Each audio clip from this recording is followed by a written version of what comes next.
Three. Mapagal na ka, painawa ka pa. Kakaumpisa na, wala kang alam na gulay. Ito na ba, kuya, dito? Carrots.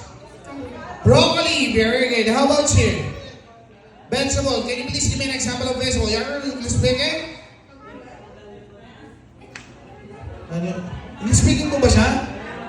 Hey, do you eat vegetable? Yes. Okay, if you eat vegetable, can you please give me an example of vegetable? What vegetables do you eat? One. Two. Three. Painawa mo naman. Okay, how about you? Okra, very good. Ikaw naman. Pechay. Pechay, very good. Ikaw naman.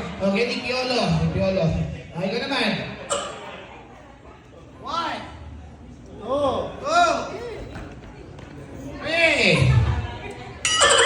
Okay, ikaw naman. Okay, can you please give me an example of vegetable? Spinach. Spinach, very good. How about you? Can you please give me an example of vegetable? Gulay. Ano yung gulay na nakakain mo? Carrot. Carrot is already given. Aside from carrot, what else? Aside from carrots, what else?